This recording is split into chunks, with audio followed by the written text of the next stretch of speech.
What's up, everyone? How's everyone doing out there in YouTube land?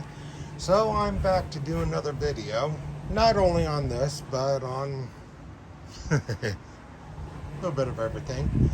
So what I got going on with this is I put up this here shelf, reinforced it. This here will go up there, basically for just as a conversational piece, basically. Nothing's wrong with it. It works perfectly fine, except for the gearing.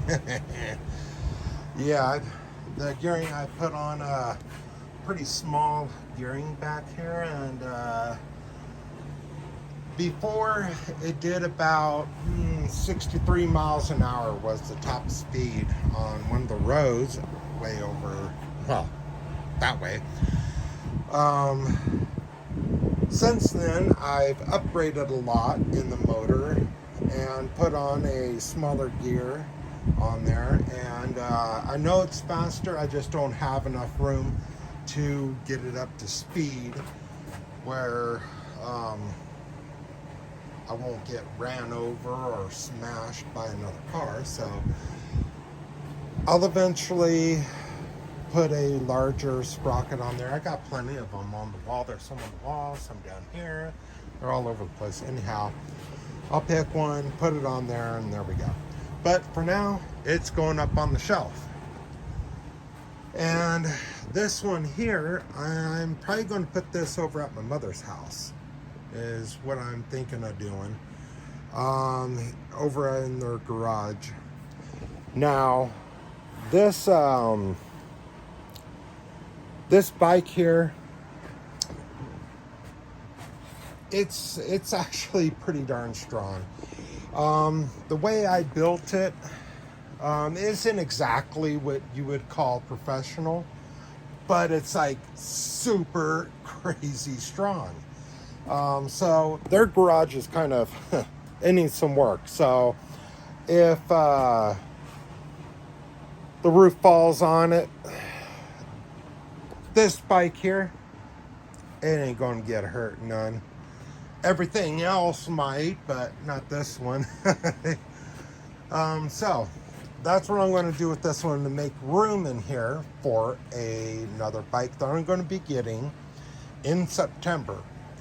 And it's not a mini bike like these here.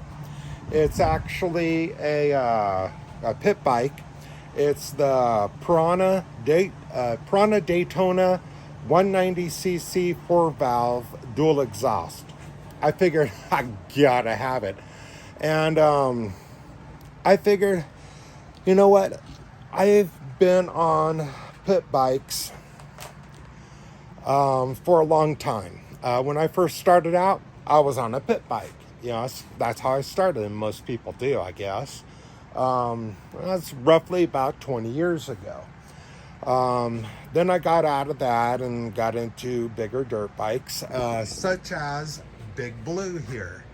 This one here is my Yamaha YZ250X, and well, it's a 2021, and did a few things to it.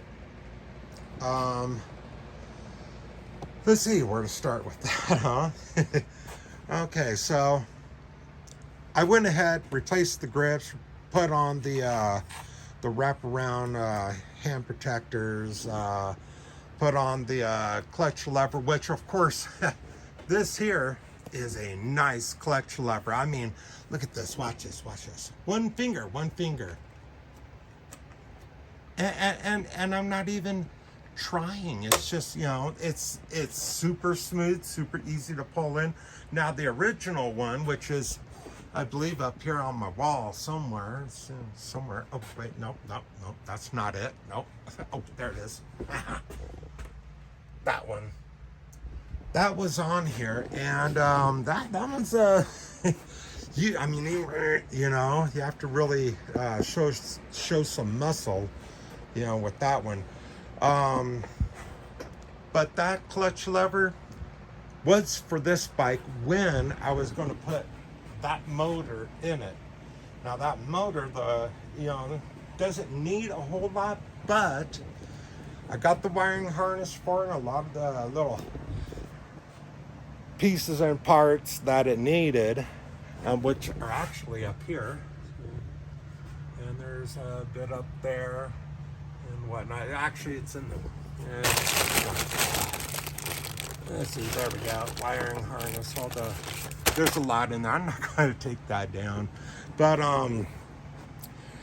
I got that. There's nothing wrong with the motor. It was going to go in this bike here, but that wiring harness is very intimidating, and I'm not a whole 100% comfortable with wiring up stuff like that. So I went ahead and put in a Duramax 440 single speed motor, which I need to adjust the valves because the last time I took it out, it was backfiring, popping, snapping, just acting a fool, you know. So I got to work on that one. Then of course the bike that I plan on building, I got all the tubing for it and the fork. I got the rim, a 12-inch rim coming for it. Over here I got the back wheel. Now what's funny about those back wheels, or hey, I've used that back wheel already before, and what's funny about it is you can be sitting on the bike. It doesn't even need a kickstand. It really doesn't. It doesn't need a kickstand at all. So what I did is I just got off of it, and it was like it's standing straight up. That's what's so funny about it. With these tires, you don't need a kickstand. The back tire, it is the kickstand. So that will go on that next build, which will be a while from now. I did get the hub for the brake. I'm making an adapter. I kind of screwed this one up, so I did it right the second time. So all I gotta do is cut it out, and this is for the rotor. And once I cut it out, just got to get the bolts for it bolted up, and there we go. And that will there we go, that'll go on that side. So anyhow, yeah, trying to make room in here to for this new pit bike and my other projects. Of course, I was reminded recently how much I miss riding pit bikes. Now, don't get me wrong, Big Blue is awesome. I mean, that is a beast of a bike. It really is. But it is not a pit bike. You know, pit bikes are just a whole different level of fun. I'm sorry, it is. It really is. So I was reminded by a guy that makes YouTube videos as well, and he's actually pretty darn cool.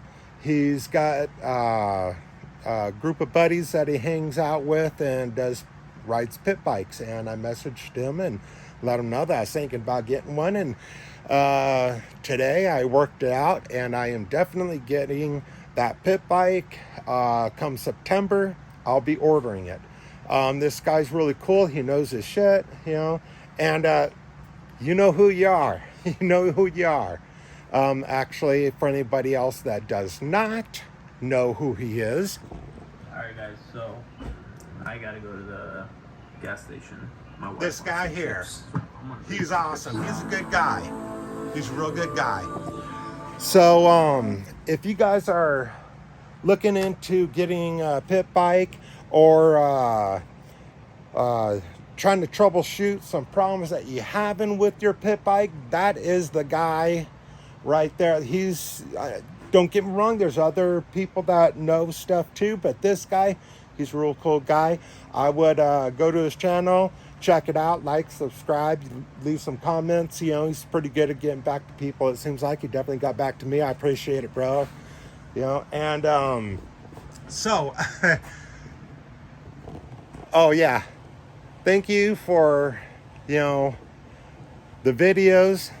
By watching them, now it's going to cost me about $3,600 Not your fault, but damn, it is well worth it. Thank you for reminding me about pit bikes, you know. So I'm going to get one of those come September, and making room in here for other projects.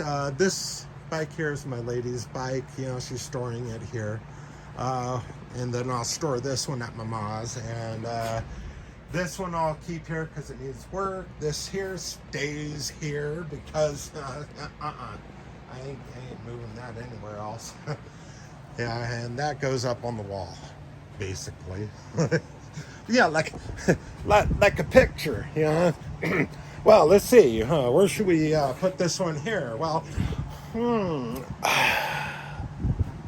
well, I think we should put it on the wall. Look good, just as a picture right there. Awesome. So that's what I'm going to do. I'm going to put it right there. And let's see, what other projects do I have going on other than pit bikes, dirt bikes, mini bikes? God dang, that's a lot of bikes, huh? That's 3 different types, as well as, well, not anytime soon, but I mean, once I figure out the whole wiring thing, when I have a ton of time, then a full-blown mini drag bike. Well, I mean, don't get me wrong, there's a lot of other drag bikes that run these motors, and those are some nasty, beastly motors. I mean, you're talking about V-twins, you're talking about 1,000 horsepower or more. You know, this one here, I believe it's a 500. Yeah, it's a 500R.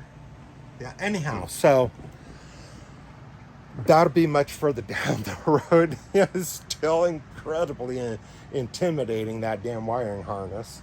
I should have got one that didn't have a throttle body, which anyone that doesn't know what a throttle body is, it's basically a carburetor, all right, that is different. It's kind of like fuel injected, you know, but basically, yeah, I guess it is. Carburetors just, you know, like gravity fed or pump, or, you know, these here, you know, these motors, they take the throttle body, and that throttle body, you can change it out and put in a carburetor. But from what I heard from a mechanic that works on these kind of motors, it's not worth the money. It's going to cost a lot of money to do that. And I'm like, nope. So I decided that'll be for way down the road, some other time, some, you know, other whenever. Yeah, so I'm not worried about that one. But as far as these bikes, I'm quite happy with them. Just going to store them in different areas and all that. Now, I know in a lot of my videos, I don't show a whole lot on me working on these bikes, or doing a whole lot of videos where I'm riding the bikes. I do have them, just not very many. So what I decided to do was dig out my GoPro, which is right here. So this is the GoPro Hero 9 Black. These are batteries. No, I mean inside. Here, let me go ahead and just pop it open. See, this is just a charging case for anyone that, you know, doesn't know. All right, so I got the remote for it. Now this remote only works with the GoPro Hero 9. Only with that, which is weird. I was checking that out on some other YouTube channels, and only works with the GoPro Hero 9. Weird. So, and this here is the GoPro Hero 9. So I'm going to start using this here when I start going on rides, and when I do some builds and all that. I'm going to start using this more. Batteries are all charged up. This is charged up. Battery in there is charged up. Basically, it's pretty much ready to go. So I'll start using that, and then you guys will be able to see me working on stuff. Now, I've done stuff similar with this phone here, and this is my phone is the iPhone 13 Pro Max. So you guys know that it's crazy expensive, and good thing I have a one of those glass screen protectors on it, because if I didn't, the sparks would have destroyed the screen on my phone. But instead, they destroyed, well, messed up the screen protector. So I decided, you know what? I did that once before a while back with a different phone, and it destroyed the screen on the phone. And then sometime later, I got this one, and I had this phone sitting right here on a tripod, basically one like this, with, let me show you, this here. So connect that to those two together, and anyhow, it's sitting right here.